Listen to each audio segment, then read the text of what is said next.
This is Retro Sports Radio. Visit RetroSeasons.com for more sports history. This is Lou Groza of the Cleveland Browns. In a few moments, I'll tell you about my greatest sports thrill.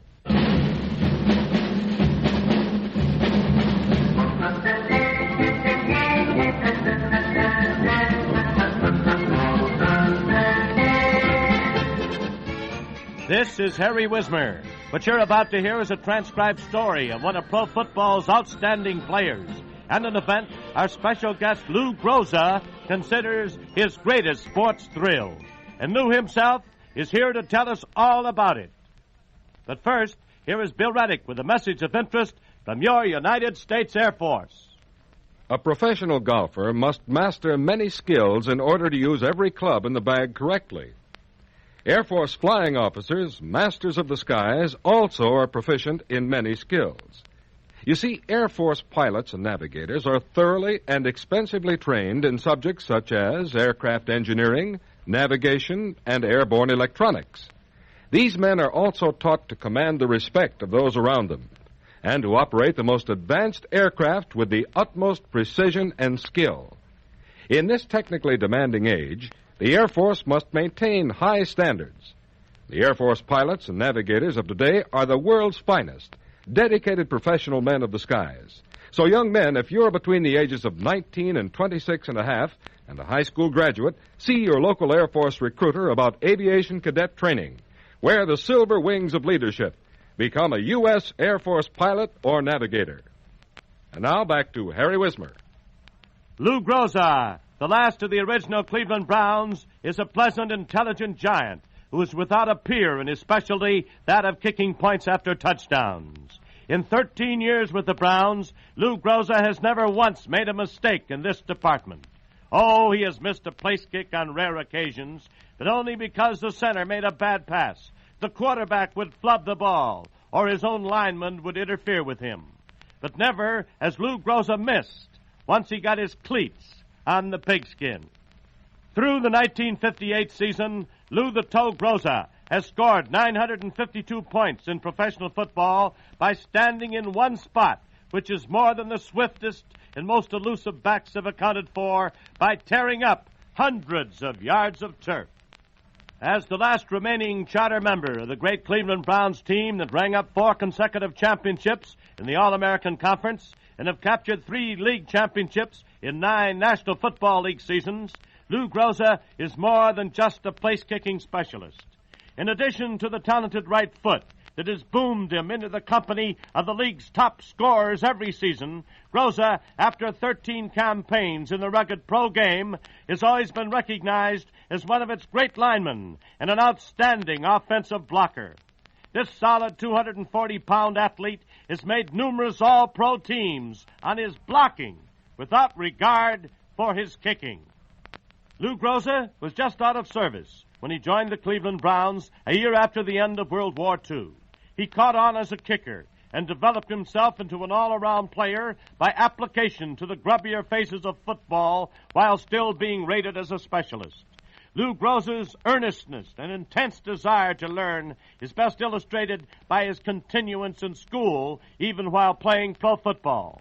He graduated from Ohio State in 1946 and earned his degree by attending classes in 4 off-seasons.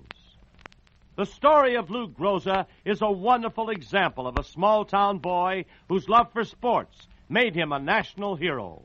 From his modest, inconspicuous beginning, he catapulted to fame on the twin springboards of talent and hard work.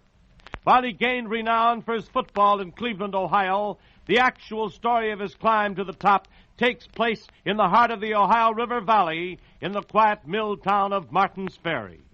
At 17, Lou Groza in his senior year was captain of the high school football team, the baseball team, and the basketball team. He was a prospect of purest gold.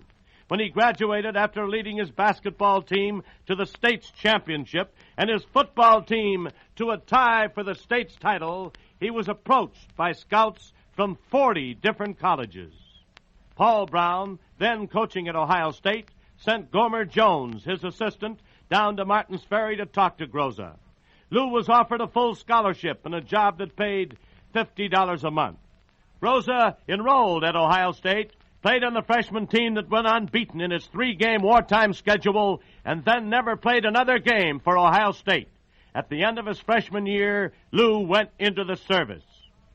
Ever since Paul Brown first heard stories about a boy from Martins Ferry with an adult toe, he had followed Lou Groza's career with professional interest. With Groza on the freshman team at Ohio State and Brown directing the varsity, the coach was more than ever convinced that Lou was destined for football greatness.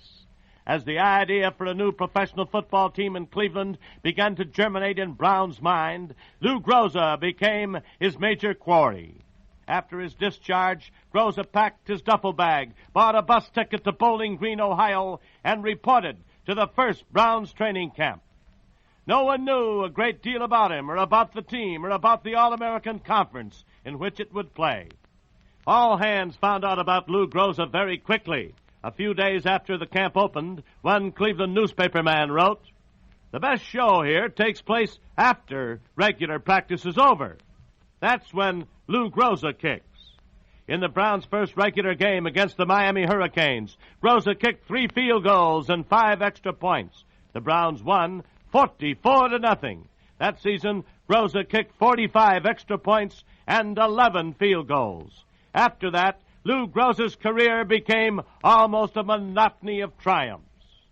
Through 1958, Lou Groza has kicked 6 field goals in 7 championship games. His 22 extra points give him a record total of 40 points in the playoffs. Groza's other kicking achievements include 4 field goals in 1 game, October the 26th, 1952 against Washington. 3 field goals in 11 different games, and a 52-yard field goal only 4 yards short of the record. Lou Groza, says his coach Paul Brown, is a phenomenon who embodies all that's best in a football player and in a man. He's just as great a person as he is a football player. I've seen him with kids, and he handles himself well. I've seen him with fans, and he handles them surely. I've seen him with rookies, and he gives of himself generously. Most football players seem to lose the mental edge before they go physically.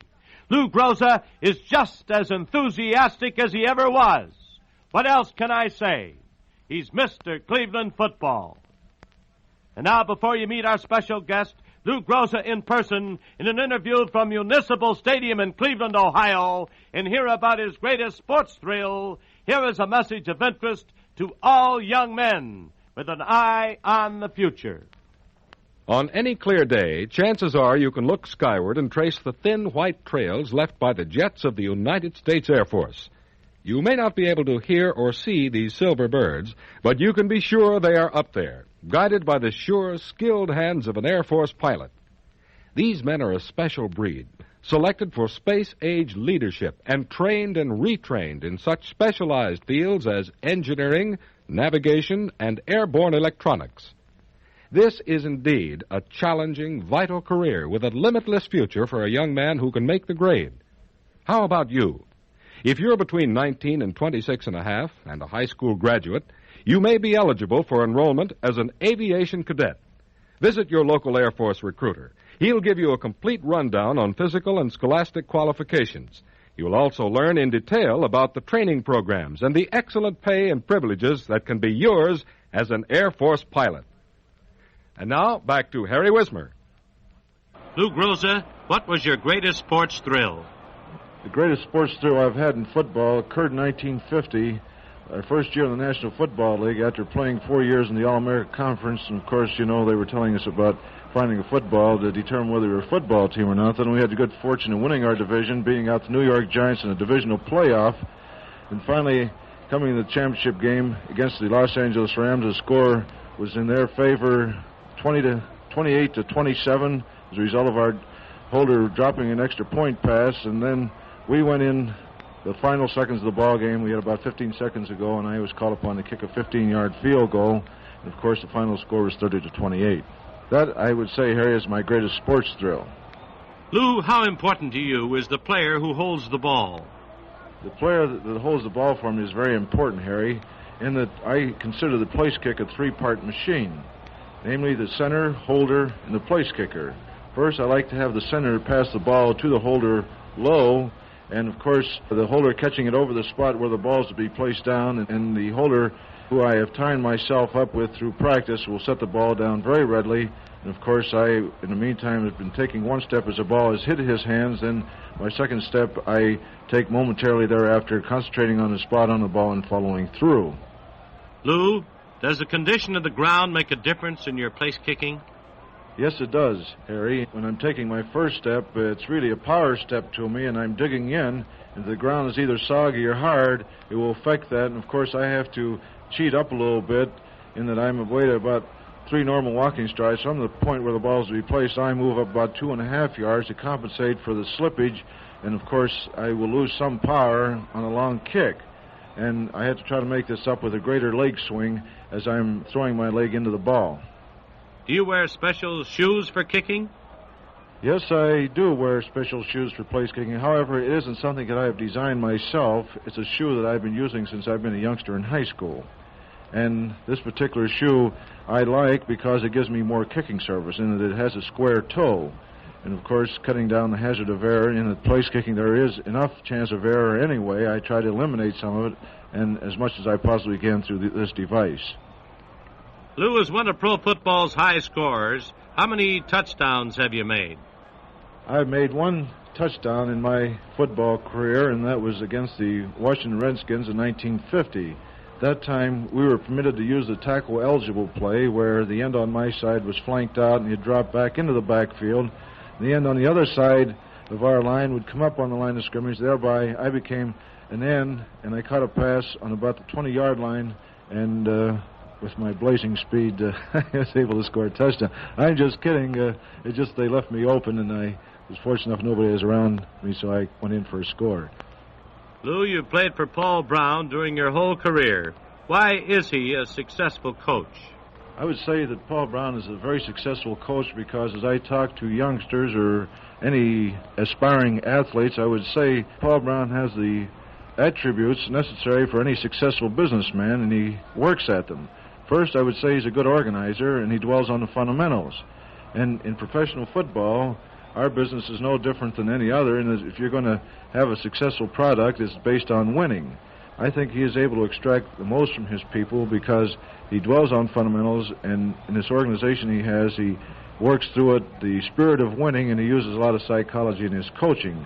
Thereby, he keeps us up continuously, and of course he paces us through the year physically so that we have enough physical stamina left on weekends to play. Again, the reason I bring this out, you can see how fundamental he gets because he controls practically everything that's important with the basic fundamentals of any football team. Lou, how many plays does Coach Paul Brown send in from the bench during a ball game? Well, that's a tough question to answer in that he calls every play, and how many plays we will run during the course of a ball game will depend upon our defense getting the ball for us. But he does call every play, and it's based on the scouting system we have made up of our assistant coaches. We have 2 coaches on the bench, 1 coach on the bench, rather, 2 coaches in the press box, and 1 coach on either end of the field. And they're getting an overall picture of what's going on in the playing field, and it's related to the bench. And, of course, the play is related to Brown, and he has a final decision again, as he does always. And, of course, if he thinks a play is good, it's related into our huddle through a guard. We have 2 guards shuttling back and forth.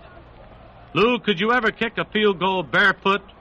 I don't think I'd want to try because I might ruin something that's been very good for me. Thank you very much, Lou Groza of the Cleveland Browns, one of pro football's outstanding players.